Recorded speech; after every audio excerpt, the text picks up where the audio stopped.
Tercer bloque de Palabras Más, Palabras Menos. Si te estás por ir a dormir, te pido que te quedes un ratito, porque lo que vamos a discutir ahora, o tratar de analizar o pensar, es muy importante, que es la reforma judicial. Acá hay 4 personas, que les agradecemos a los 4 por venir, que trabajan mucho en este tema hace muchísimos años. Personas muy respetables todas, que tienen posiciones distintas. Está Venus Smukler, está Luis María Cabral, está Alejandro Laje y está el doctor Gilavedra. Bueno, todos son doctores.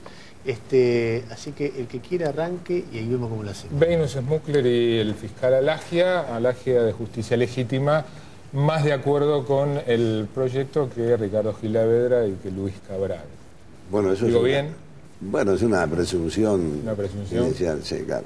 Sí, en realidad, no, yo no sé, porque no sé, quizás Cabral y Gilavedra están casi tan de acuerdo como yo. No, yo estoy de acuerdo con la idea general y con buena parte de los proyectos. Sobre todo lo que tiene que ver con el ingreso al Poder Judicial, con la transparencia y el conocimiento público, con el tema de las declaraciones juradas, de los jueces, etcétera. Todo eso me parece bien.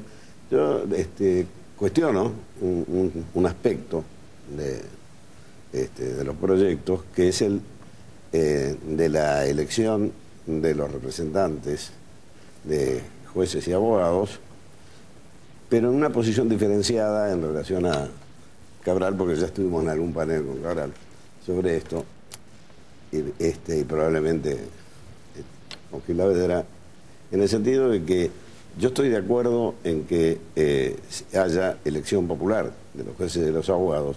Lo que no estoy de acuerdo es que sean las boletas partidarias en la elección general. Porque, claro, este es un tema polémico, se discute la constitucionalidad de esto con la interpretación del artículo 114, que habla de la representación de jueces y abogados, y entonces dice, ¿cómo? Entonces, tienen que ser los jueces y los abogados los que elijan. Ahora, yo creo que ese artículo hay que ponerlo en consonancia con el preámbulo de afianzar la justicia y con el artículo 33 de la Constitución, que establece como norma general para la interpretación del conjunto de la Constitución el principio de la soberanía popular. Y yo me pregunto, si 1000 jueces, que es el padrón de jueces, poquito menos, nacionales y federales, eligen hoy, en este consejo de hoy, 3 consejeros. Si 100.000 abogados eligen 2, ya tenemos una diferenciación notable. Y comparado con el conjunto de la población, realmente es un voto muy calificado, ¿no es cierto? Entonces, a mí me parece que este es un tema muy importante, pero el peligro de que estén en las boletas partidarias, además del efecto arrastre que tiene siempre la candidatura a presidente o la cabeza de una lista de diputados o de senadores, hay otra cuestión, que es que la práctica política partidaria en el Parlamento, en el Congreso, se ha caracterizado, tiene esta característica, no entro a jugar si está bien, mal, ¿no? De la negociación entre las 2 principales fuerzas del Congreso y un reparto, uno para vos, uno para mí. Esto es histórico. Antes en principio eran conservadores y radicales, después radicales y peronistas. De manera que, y de alguna manera esto subsiste, no digo en los mismos niveles, pero subsiste, y es una práctica de parlamentaria, producto de la negociación.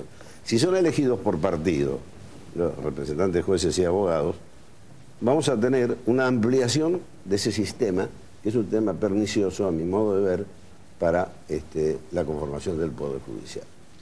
De manera que yo creo que hay además temas importantes que todavía no están. A mí me parece que en todo esto se ha generado, afortunadamente, este debate, con la aparición de Justicia Legítima, donde hay una cantidad importante de jueces, fiscales, defensores públicos, etcétera, que han puesto en debate qué justicia queremos. Y creo que este debate, más allá de la circunstancia de estos proyectos concretos que tenemos hoy, es un debate abierto que tiene la posibilidad, que ojalá se traslade al conjunto de la sociedad para determinar, en primer lugar, qué jueces nos hacen falta. Y en el proyecto del Consejo de la Magistratura falta, por ejemplo, eso, la definición del perfil del juez. Hay una parte por negación, digamos, de que no pueden ser jueces los que hayan tenido cargos jerárquicos durante el periodo de la dictadura cívico-militar, pero no hay una definición de un juez que tiene que ser estar comprometido realmente en la práctica, no porque viene a dar un examen en el Consejo y trata de quedar bien con los valores democráticos, con los derechos humanos que están establecidos en los pactos internacionales, y que además tiene que conocer la realidad económica, política, social, de donde dicta justicia, y tener sensibilidad social. De manera que esto falta en el proyecto, y esto es lo que me parece que tiene que discutirse. Bueno, Beinus ha explicado claramente que la Constitución tiene un texto clarísimo acerca de la forma en la cual se elige a los representantes de los jueces y de los abogados. Si son representantes de jueces y abogados, estos son los que lo eligen. Otras formas serían posibles si hablamos de una reforma constitucional, pero no es lo que ha querido nuestra Constitución. Pero aquí el problema es que el conjunto de los proyectos que se presentan, especialmente aquellos que han sido presentados en el Senado de la Nación, componen una justicia que tiene dos características. Se elimina la Corte Suprema como cabeza del Poder Judicial, se le quitan todas las funciones de superintendencia, ya no aquellas que siempre se ha discutido que la Constitución otorga de administración y ejecución del presupuesto al Consejo de la Magistratura y que el Consejo ejerce en todos estos años, sino otras que son propias al carácter de cabeza que tiene sobre empleados, funcionarios y una gran cantidad de legislación que le otorga facultades específicas a la Corte, que se elimina todo esto y se crea en su lugar un Consejo de la Magistratura que es elegido partidariamente y que de esta manera en el proyecto de ley va a quedar compuesto por 13 personas, las 2/3 partes con la línea del partido triunfante. Esto que objeta Beinus en cuanto a que jueces y abogados sean elegidos de esta manera, también lo son los académicos, nos propone que sea una elección popular, pero fuera de estas boletas. Me imagino que tendríamos que salir a hacer una campaña, lograr sponsores. ¿Quién sería el que sponsorearía a los jueces? Los que luego fueran a presentarse ante los jueces, a reclamar por sus intereses. Y los jueces siempre han sido apartados de la actividad partidaria justamente para asegurarle su imparcialidad. Y es cierto que hay ciertos regímenes que tienen sistemas selectivos, muy discutidos, pero no es nuestra tradición ni es nuestra Constitución, que tiene una forma específica de hacer la forma de selección de jueces y aquí no solamente se agrava por el hecho de que solamente baste la mayoría, ya las dos para votar la selección de un juez o la acusación de un juez. Las 2/3 partes quedarían en manos de un solo partido. Y lo que ha querido la Constitución, que es que justamente este órgano técnico que va a seleccionar a los jueces, que va a controlar su desempeño, esté integrado por distintos sectores, equilibradamente, dice la Constitución. Habla de la palabra equilibrio entre estos sectores, ese equilibrio que quiere dar para darle garantías de estabilidad, garantías de independencia y garantías de idoneidad a los que fueran a ser seleccionados desaparece. Alejandro. Hay otros proyectos que también merecen observaciones y que realmente no mejoran en nada lo que significa acercarle a la gente una justicia que le resuelva más rápidamente, más fácilmente, más eficazmente los problemas que tienen, los derechos que piden poder ejercer. Alejandro. Bueno, desde Justicia Legítima y creo que de amplios sectores de abogados, juristas y la Facultad de Derecho, nos parece que esta reforma es la reforma más importante que se propone como desafío al Poder Judicial de 1983 a esta parte.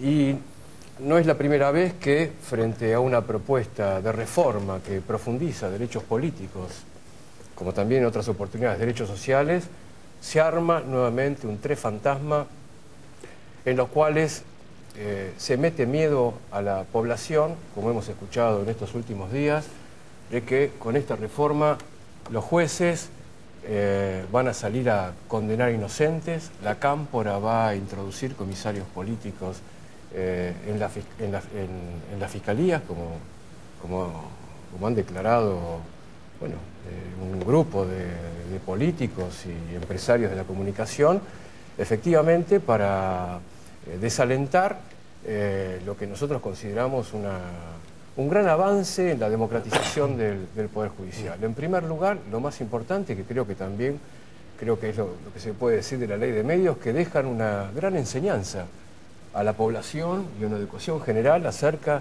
no solamente que con las tapas de los diarios se gobierna, que con los medios de comunicación, empresas de comunicación, se gobierna a la población sin tener una legitimación democrática para eso, igual en el Poder Judicial. Es decir, esta reforma introduce algo clave para nosotros, que es poner sobre la mesa lo que hacen los jueces. Y los jueces gobiernan.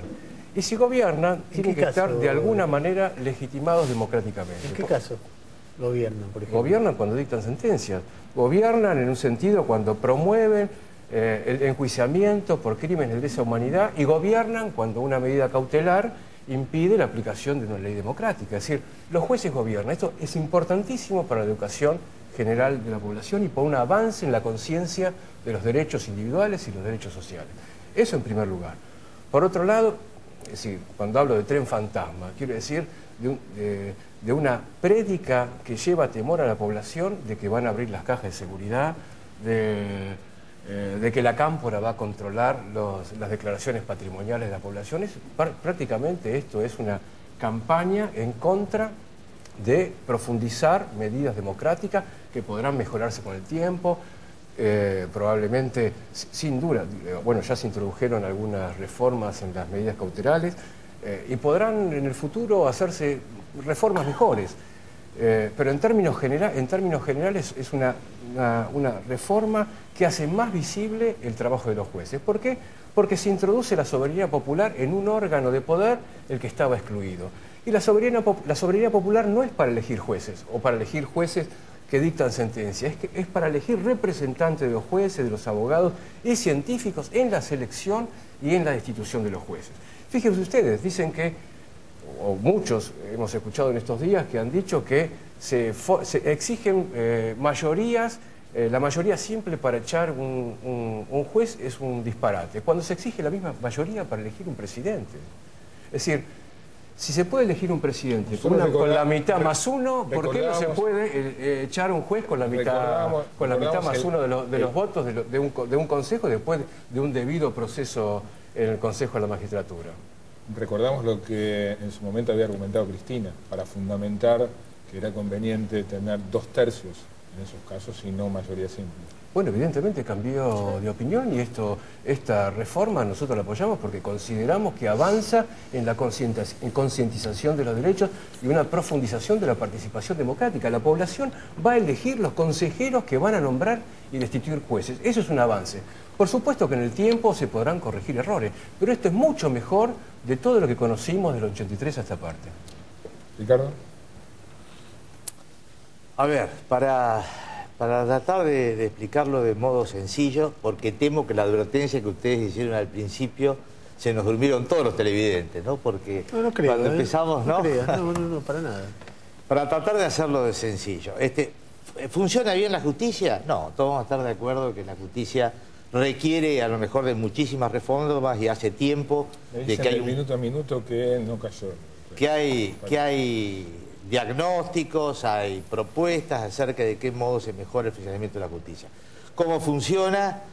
Yo creo que como funciona pésimo el Estado. Por no decir que el Ejecutivo funciona bien, que funciona bien las políticas de transporte, un Estado en emergencia, que funciona bien el tema de los recursos hídricos, que las inversiones hídricas, que lo pagamos todo con muertos. Todo funciona mal. Argentina tiene un funcionamiento institucional verdaderamente muy pobre. ¿Es genuina la voluntad del Poder Ejecutivo de discutir una reforma judicial en serio? No. No. ¿Por qué no? Yo creo que no, por dos razones. Una de fondo y otra de forma. En la primera de forma, empecemos por la formalidad. Si una reforma judicial que va a alterar de forma tan sustancial cuestiones fundamentales, bueno, requiere un mínimo de debate serio. ¿Y es serio sacar esto en 10 días? Hoy se aprobaron en comisión determinados dictámenes que vamos a discutir mañana a las 24 horas. Por supuesto, privilegiando en estas 24 horas y dejando de lado, mañana no se va a tratar, por voluntad oficialista, por ejemplo, la reparación para los damnificados de las inundaciones. No, es más importante discutir por una ley que las sentencias se deben publicar, en lugar de solucionar ese problema. Esto en la agenda de la Argentina de hoy en día, esto es patético. Que esto se tenga que resolver, la reforma de la justicia, en 10 días, a tambor batiente, se manda el proyecto a comisión, usted dice, bueno, sin puntos ni comas, solamente, bueno, cuando surge alguna fisura dentro del oficialismo y el mamarracho, que una vez de dictar un dictamen, bueno, porque Berbisky, que es del palo, dice, no, esto está mal, entonces lo llaman y hoy empiezan a tocar algunas cosas no demasiado graves. En consecuencia, de forma, esto es una burla. Así no se discute una reforma judicial si lo que se busca es hacerlo en serio. Y segundo, de fondo. Se empezó a hablar de la reforma de la justicia después de 10 años de gobierno, cuando comenzaron a dictarse fallos distintos a lo que quería el gobierno. En diciembre del año pasado, cuando se cayó ese mítico 7D que había creado el gobierno, cuando pasó lo de la rural, bueno, ahí se acordaron de la democratización de la justicia. Y los proyectos, el corazón de los proyectos, son el Consejo de la Magistratura, las cautelares y la Cámara de Casación. ¿Para qué? En la primera, los amigos lo estaban hablando, ¿qué tiene la reforma del Consejo de la Magistratura? Una partidización completa del Consejo. Yo creo que está mal, sinceramente, cuando la reforma del 94 buscó profesionalizar este cuerpo y que los jueces fueron designados por su idoneidad y se trató de alguna manera de cambiar la nominación política anterior por una más profesional, bueno, de que la integración del Consejo de la Magistratura dependa de los partidos políticos. Total, el partido político que gana las elecciones presidenciales se lleva el Consejo de la Magistratura y por mayoría simple nombra a los jueces que quiera porque se han licuado también los requisitos en la materia de los exámenes y por otro lado también se bajaron la necesidad de arribar a determinados consensos o una mayoría más calificada para poder avanzar. Y en segundo lugar, esta reforma del Consejo de la Magistratura en este periodo intermedio de 2 años, esto es muy largo, pero digo, como está puesta la ingeniería electoral en la ley, con una sobrerepresentación, como si está escrito, e impidiendo a las otras fuerzas políticas, hace que aunque